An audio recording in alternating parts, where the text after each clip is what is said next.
If you feel like you are working harder than ever, watching your paycheck stretch thinner and thinner, and seeing the dream of true financial independence drift further out of reach, you are not imagining things. You are experiencing the oldest, most sophisticated, and most devastating financial trick ever invented.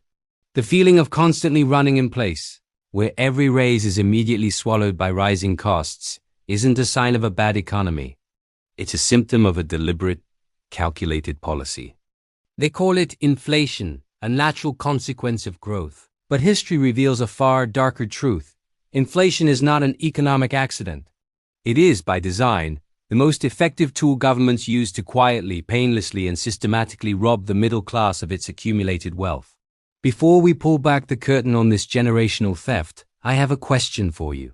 Do you accept the lie? Do you believe that the people responsible for managing your nation's economy truly have your best interests at heart, or do you suspect that the system is rigged? If you are ready to stop being a victim of hidden financial mechanics and start understanding the truth about your own money, then take a second right now to acknowledge that the game is fixed. Because understanding this simple fact that the system is not protecting you is the first, most critical step toward regaining control. If you're ready, let's begin. The inflation lie begins in ancient Rome, thousands of years before the invention of central banks, interest rate debates, or quantitative easing. The mechanism was physical, visible, and utterly brutal. For centuries, the Roman currency, the denarius, was a coin of reliable value, minted with a high concentration of silver. But as the empire grew, so did its ambitions, its wars, and its debts. By the 3rd century a crisis of funding emerged.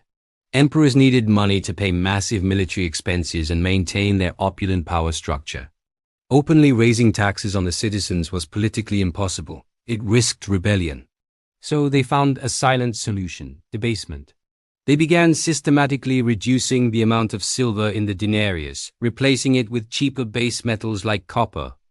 A coin that was once almost pure silver slowly became a copper disc with only a thin silver wash.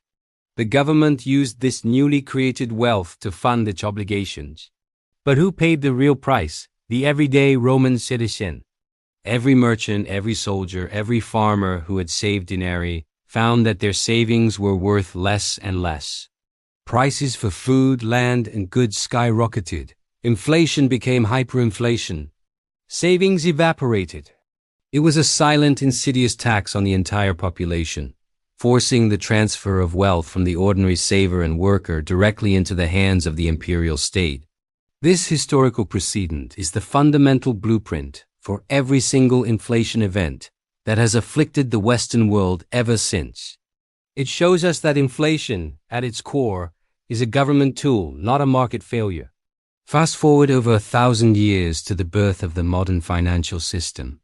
The tricks became less physical, less about clipping silver, and more about manipulating the ledger.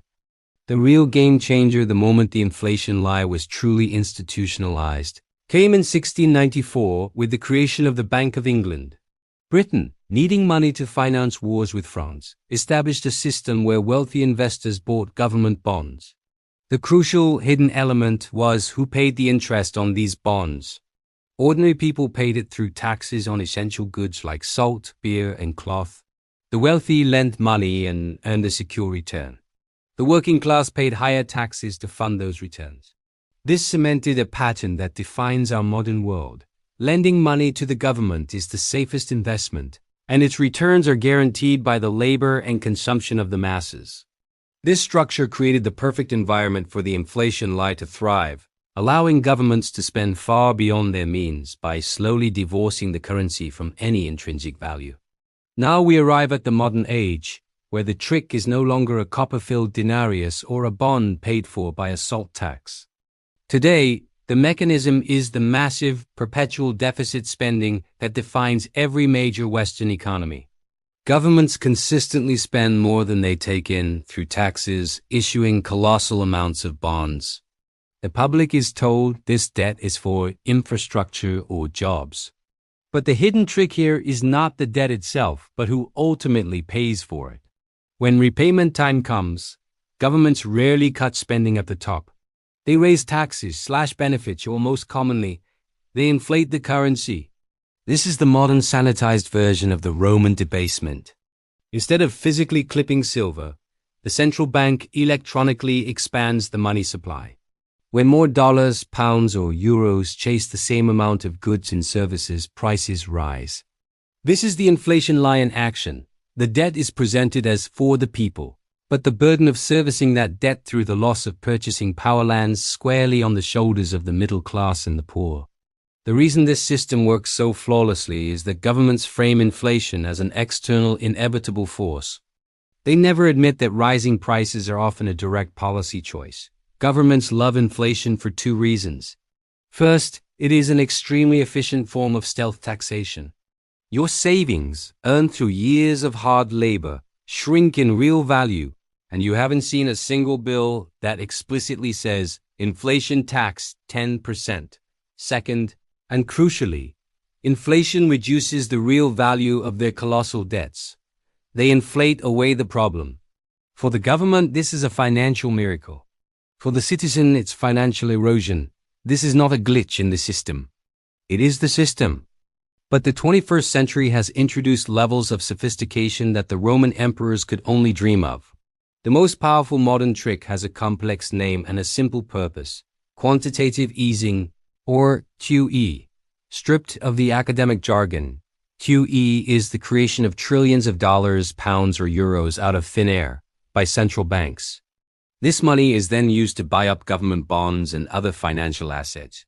The maneuver saved the banks, preserved the system, and caused asset prices, stocks, real estate, and bonds to soar. Who owns the vast majority of those assets?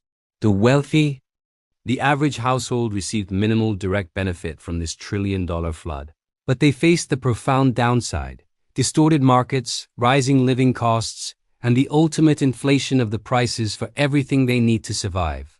The trick of quantitative easing was to present money creation as a necessary rescue operation, when in reality it served as an unprecedented wealth injection for those at the top, while fueling inflation and inequality for everyone else. It is the ultimate expression of the trick: privatize the gains, socialize the losses, and hide the whole operation under an acronym. The inflation lie is also deeply embedded in the retirement systems. Citizens have dutifully paid into government-managed pension programs, trusting that this money would be saved. But here is the deception: governments frequently do not actually save that money. Instead, they spend it immediately, funding current expenses, and in its place, they leave an IOU. The explicit promise is that future taxpayers will cover the cost. This structure, a generational Ponzi scheme wrapped in official policy, is paid for by inflation. The money you paid in 20 years ago, intended to buy a comfortable retirement, is paid back in devalued, inflated currency. The inflation lie ensures that even the money you set aside for your future security is gradually eroded, allowing the government to service current debt with your past savings. This makes the middle class perpetually dependent, unable to achieve the secure, asset-rich retirement the previous generation enjoyed. The final, and perhaps most ingenious trick is the weaponization of complexity itself.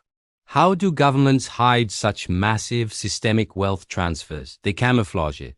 Tax codes are now thousands of pages long. Financial instruments are so arcane that even professionals struggle to explain them. Government budgets are filled with hidden line items, acronyms, and jargon. All of this complexity serves one purpose: to create an environment where the ordinary citizen cannot possibly track how the money is flowing. Complexity becomes camouflage. When you cannot see the transfer of wealth, you cannot resist it. This is why governments prefer a public uneducated in finance. Ignorance is the most powerful trick of all. When you forget the lessons of economic history, you cannot recognize its repetition. You accept inflation as natural, debt as inevitable, and pension cuts as necessary reforms. But there is a way out of this financial treadmill. The lesson from history is not just that these tricks exist, but that they always return in new clothing. You cannot beat a system you do not understand.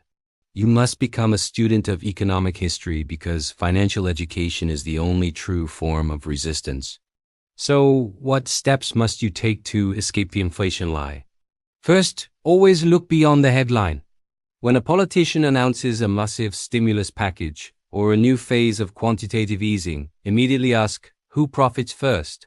When you see inflation rising, stop thinking of it as bad luck or supply chain issues and start recognizing it as policy. This perspective shift is crucial. It changes you from a passive victim into an active analyst. Second, build real wealth outside the traps. The government's game is played using its currency and its debt. To win, you must own assets that can hold real value that cannot be inflated away, devalued by central bank printing, or compromised by political decree. This means shifting your focus from accumulating currency savings to acquiring real, productive, scarce assets. Third, never assume the system works for you.